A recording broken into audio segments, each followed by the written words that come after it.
noite. Você sabe o que é DNA? Não? Então fica aqui. Quem está aqui do meu lado é a física Carmen Viana, que vai ajudar a decifrar esse segredo que é exclusivo do planeta Terra. Também vai estar o governador do Espírito Santo, Vitor Buarque. Ele é do Partido dos Trabalhadores, comanda um estado pequeno no tamanho e grande na economia e tem um hábito em comum entre os políticos. É macrobiótico, budista e vai fazer uma demonstração de meditação pra gente. E pro nosso boa noite, o blues de James Steens. Ele é filho de missionários americanos que vieram para o Brasil. Ele fez administração de empresas, é comissário de bordo da Varig, mas gosta mesmo é da mais pura música negra dos Estados Unidos. Carmen, vamos começar por aí. O DNA explica os talentos dos meus outros convidados da noite? Ou seja, um político e um músico, isso está no DNA ou não? Eu acredito que sim, e muito mais do que isso. O que mais do que isso? Aliás, traduz pra gente o que é esse tal de DNA que de repente virou a razão de tudo, né? Capa de todas as revistas no mundo e tal. Aqui no Brasil muito se tem explorado o tema. Que raios é o DNA? Bom, a definição científica do DNA, o corpo humano contém 100 trilhões de células. E no núcleo de cada célula você tem um DNA, que é o ácido desoxirribonucleico. Yes. Eu estou mais acostumada a falar ao contrário. Estrutura inglesa. E esse DNA em forma de espiral, e ele contém, capaz de armazenar 3 milhões de bits de informação. Então o DNA não é uma coisa totalmente decifrada ainda a nível de ciência. Agora sabe-se que o DNA carrega todas as informações genéticas do indivíduo. Você é formada em física? Olha, Marília, eu sou física, mas não me considero, não vou dizer você formada, porque eu nunca defendi tese. Isso tudo para mim começou como uma pesquisa, como um hobby pessoal. Eu fiz várias universidades, mas apenas as matérias que eu queria estudar. A sua formação foi em quê, então? Em física. Eu fiz a faculdade de física FAUP, mas nunca defendi tese porque eu não queria aquilo como profissão. Eu simplesmente queria saber da física o que eu queria. Então eu nunca me preocupei com as políticas e tudo mais que você tem que fazer para... E por que o seu interesse na pesquisa em cima do DNA, do assunto DNA? Não, o meu interesse não foi em cima do DNA, a coisa cresceu, né? O meu interesse básico desde a infância era o porquê do sofrimento humano. Eu acredito em Deus, não exatamente um homem de barba branca, mas que existe uma força maior, e acredito que esse Deus é bondade infinita, e eu não conseguia relacionar esse Deus bondade infinita com tanto sofrimento, com tanta guerra.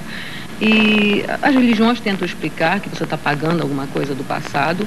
Agora isso para mim não casava, porque eu olhava em volta e eu dizia assim, cadê aqueles que já pagaram?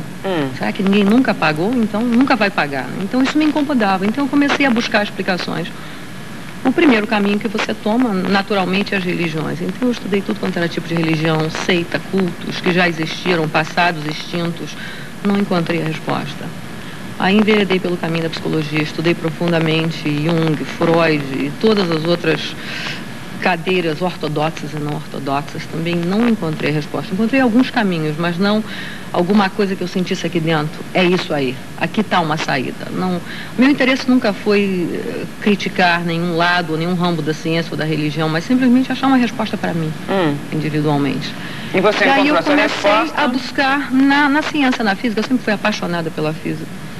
Eu tinha que ser quase que forçada a parar de estudar física. Eu não queria estudar política, nem nada mais, nem economia, mas a física me fascinava. Aí eu comecei, na física e na informática, eu comecei a achar uma semelhança da forma que as coisas acontecem na vida do ser humano e da forma que acontecem na física. Como Einstein disse, os cientistas estão começando a descobrir o que os místicos já sabiam há milênios, né? E Steve Hawking, no livro dele, diz que o dia que nós entendemos o universo, nós vamos entender a mente divina. Ou seja, no final, a gente entrega para Deus, é isso? Não. Entender não significa entregar, né? Entender uma coisa significa ser capaz de viver com aquela realidade, seja ela qual for. E de repente deu um estalo. Eu descobri que o ser humano é um computador, não é parecido, é um computador. Carmen, eu vou fazer um intervalo aqui, daqui a pouco eu volto com mais Carmen Viana, mas só para concluir esse primeiro bloco. Você tem uma clínica. Exato. É uma clínica. E as pessoas vão lá para procurar que tipo de solução para que tipo de problema? para tudo que você pode imaginar. Pessoas que vão lá porque têm problemas financeiros, porque tiveram 3 ou 4 falências e querem entender o porquê, que são trabalhadoras, são honestas, são bem educadas, por que estão tendo falência.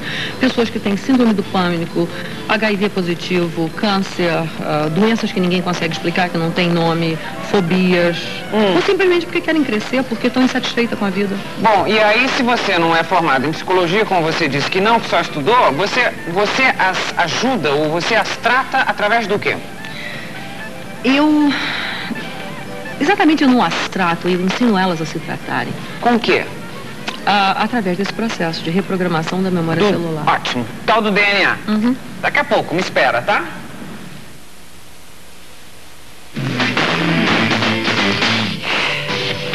Eu estou aqui com a pesquisadora do DNA, Carmen Viana. Aliás, Carmen, um dos meus convidados de hoje é Marco Viotti, o governador do Espírito Santo, Vitor Buarque. Você usa que tipo de alimentação? Eu procuro fazer uma alimentação natural. Eu, pessoalmente, não gosto de carne vermelha, não porque eu siga nenhum tipo de alimentação. Eu como muito vegetal. Agora, meus pacientes, basicamente, a alimentação é livre, eles escolhem antes da chegada o que eles querem comer. Bom, Carmen, no bloco anterior, você estava dizendo que percorreu as religiões e queria entender, pelo menos em Deus, o porquê desse tal sofrimento. E aí, então, seria esse sofrimento uma consequência de dívidas passadas e tal. Para você ter chegado a isso, você foi lá passar pelo karma. Você passou pelo karma? Ah, claro, claro. A gente é sujeito a um karma ou não? Quer dizer, quando você entra no DNA, essa história muda completamente. Depende do que você entende por karma. Existe uma diferença, uma divergência entre a concepção de karma do Ocidente e a concepção do Oriente. O Ocidente vê o karma como um castigo, uma punição. Ah, se meu marido me maltrata é porque eu devo ter sido ruim e maltratado ele numa vida passada. Não, não é assim. O oriental já vê mais o karma como um campo gravitacional com uma série de leis físicas universais que obedecem. Então, basicamente, ele diz que o espírito é atraído por aquele conjunto de leis. Existe uma atração gravitacional para aquilo. E esse sentido eu acredito. Você vai procurar repetir aquilo que está impresso na sua memória celular. Por exemplo, se você viveu na China, por exemplo, há 5.000 anos atrás, na época em que a filha mulher você jogava no rio, era uma vergonha ter uma filha mulher, era uma desgraça para a família, para a comunidade. Você jogava no rio e aquilo ali não te causava nenhum problema, porque aquela era a cultura. Aquela programação, você mata a filha mulher, ficou registrado na sua memória celular. Então, corta para o século XX. Você nasceu, tem a sua primeira filha, você está feliz da vida, a nível consciente. Mas lá embaixo do seu consciente, a nível de inconsciente, existe um programa que diz, você afoga a sua primeira filha mulher. Então você vai estar sentada na piscina, você vai simplesmente perder a atenção ou se concentrar na revista ou no telefonema, e a sua filha vai se afogar. Quer dizer, a gente entrou na era do DNA e do computador, mas a gente tem essa reserva ou essa memória celular de milênios, é isso que você está me dizendo? Claro, claro. Vai muito além disso, Marília. O que eu descobri no meu trabalho e o que 90% dos meus pacientes dizem é que eles vieram procurar a solução de um problema, seja físico, psicológico, financeiro. E logo no primeiro dia isso perde totalmente significado, porque eles descobrem uma realidade tão maior. Toda a história do universo está registrada no seu DNA. E como é que você descobre isso? Então eu chego lá com esse problema, eu chego dizendo, olha, eu estou com um probleminha e tal, você vai descobrir outros, de que forma isso se dá? De que forma, o início do processo é através da inversão da polaridade do campo magnético. Tudo tem um campo magnético, uma polaridade. Entende? Nós giramos como a Terra, nesse sentido. Então, através dessa inversão dessa polaridade, digamos aqui tem o consciente, subconsciente, inconsciente, supraconsciente. Aqui tem uma porta blindada. Você é dado vislumbrar algumas coisinhas durante os sonhos. Essa porta fica meio frouxinha, algumas coisas vêm à tona. Durante esse processo, através da inversão, essa porta é escancarada. Mas então, essas imagens... se dá por que processo? É um processo físico? Você usa equipamento? Não, eu não uso equipamento, eu não uso droga, eu não uso absolutamente nada. Simplesmente a energia do corpo do paciente. Eu não toco no paciente. Eu não toco no paciente. Simplesmente o manuseio do campo magnético do paciente. Você está falando em energia, energização, é isso? Não. É muito difícil explicar, é quase que impossível explicar, porque tem tão pouco escrito a respeito do campo magnético do corpo humano, já foi fotografado em câmaras Kirian, todo mundo sabe, já é aceito pela ciência que o corpo humano tem um campo magnético. A Universidade de Toronto tem até um aparelho que mede as ondas do pensamento. Agora, muito pouco está escrito e definido a respeito disso. Nós temos um campo magnético, um campo energético que tem uma polaridade. Através da inversão dessa polaridade. Aliás, anos atrás eu fiz em Bolonha, na Universidade de Bolonha, fiz uma matéria em cima dessa, da Killian e da leitura do magnetismo do ser humano, mas eu estava pensando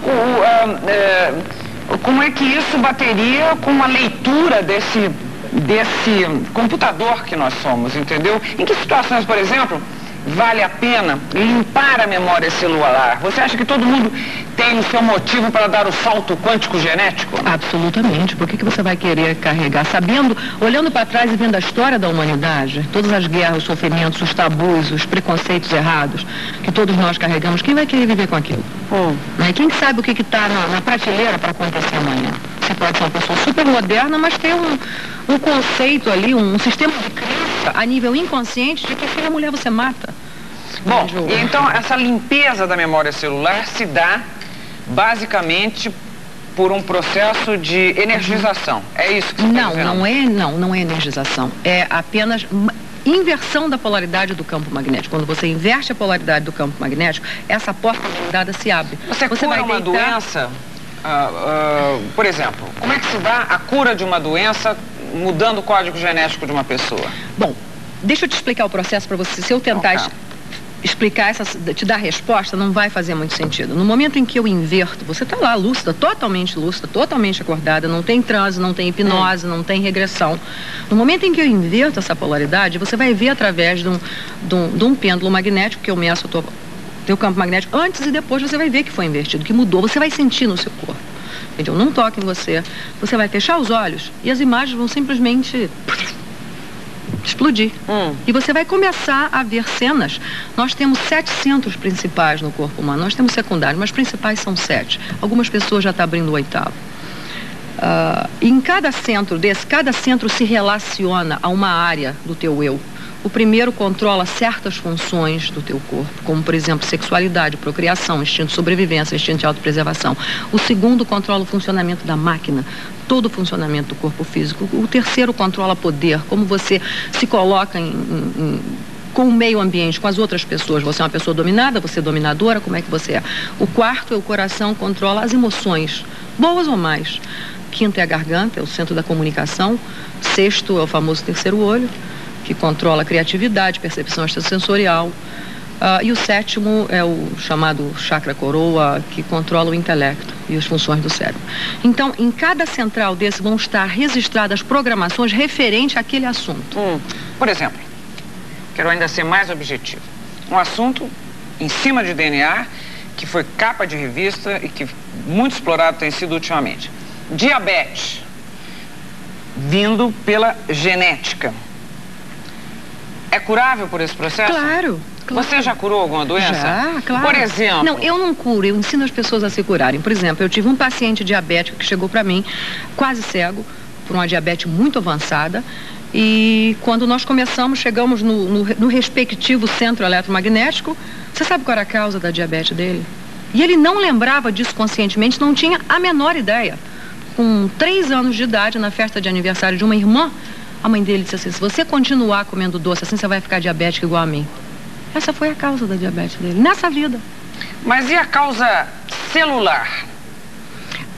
É a causa celular, porque aquilo ali está registrado na sua memória, se aquilo foi impresso.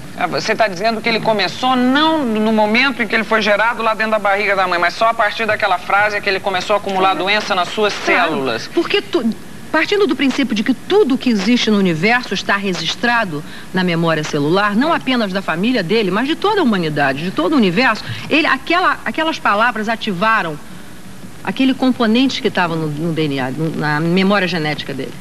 Porque ele tinha irmãos que não tinham diabetes. Obrigada, Carmen Viana. Daqui a pouco eu volto com o governador petista budista do Espírito Santo, Vitor Buarque. Me espera, tá bom?